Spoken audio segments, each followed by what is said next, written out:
నమస్తే Chandana, welcome to great Andhra special story. Deputy CM Pawan కళ్యాణ్కు ప్రజాదరణ క్రమంగా తగ్గుతోంది.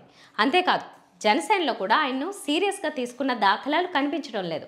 అధికారంలోకి వచ్చిన తర్వాత జనసేనాని పవన్ తన ప్రయోజనాలు చూసుకున్నారే తప్ప తమను ఏ మాత్రం పట్టించుకోలేదనే ఆవేదన జనసేన కార్యకర్తలు, నాయకుల్లో బలంగా ఉంది. అధికారంలోకి రాకముందు, వచ్చిన తర్వాత పవన్ కళ్యాణ్పై జనసేన శ్రేణుల్లో అభిప్రాయం మారుతోంది, అభిమానం తగ్గుతోంది. ఒక నాయకుడి మనస్తత్వం అధికారంలో ఉన్నప్పుడే తెలుస్తుంది. పవన్ కళ్యాణ్ గురించి జనసేన శ్రేణులు ఎన్నెన్నో ఊహించుకున్నాయి. 2014 నుంచి జనసేన జెండా మోస్తున్న తమ బాగోగులు పవన్ పట్టించుకుంటారని నమ్మారు. అయితే పవన్ మాత్రం అధికారాన్ని ఎంజాయ్ చేస్తూ తమను విస్మరించారని కార్యకర్తలు ఆగ్రహంగా ఉన్నారు. తన అన్న నాగబాబుకు ఎమ్మెల్సీ పదవి ఇప్పించుకున్నారు. అలాగే కొంతమందికి నామినేటెడ్ పదవులు ఇప్పించుకున్నారు. కానీ క్షేత్రస్థాయిలో టీడీపీ తమను ప్రభుత్వంలో భాగస్వాములుగా గుర్తించకపోగా అవమానిస్తోందని జనసేన కార్యకర్తలు, ద్వితీయ శ్రేణి నాయకులు మండిపడుతున్నారు. ఈ విషయమై మంత్రి నాదెండ్ల మనోహర్ ద్వారా పవన్ కళ్యాణ్ దృష్టికి తీసుకెళ్లినా ఎలాంటి మార్పు రాలేదని వాపోతున్నారు.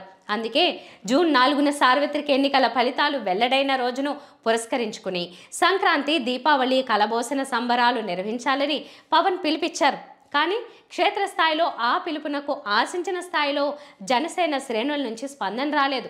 అధికారంలో ఉన్నామని ఉనికి చాటుకునేందుకు కొన్ని చోట్ల నాయకులు మాత్రమే ముగ్గులు వేయించడం, అలాగే దీపాలు వెలిగించే కార్యక్రమాలకు పరిమితం అయ్యారు. దీంతో తమకు సంబంధం లేదన్నట్టు కార్యకర్తలు మౌనం పాటించారు. ఎప్పుడు నాయకుల పల్లకినే కార్యకర్తలు మోస్తూ ఉండరు. ప్రతిపక్షంలో ఉన్నప్పుడు అండగా నిలిచిన కార్యకర్తలకు అధికారానికి వచ్చిన తర్వాత గుర్తుపెట్టుకుని సాయం చేస్తేనే నమ్మకాన్ని పొందుతారు. జనసేన కార్యకర్తలకు ఏడాది పాలనలో ఒరిగిందేమీ లేదన్నది వాస్తవం. పవన్కు డిప్యూటీ సీఎం, ఆయన అన్న నాగబాబుకు ఎమ్మెల్సీ పదవులు దక్కడం నిజం.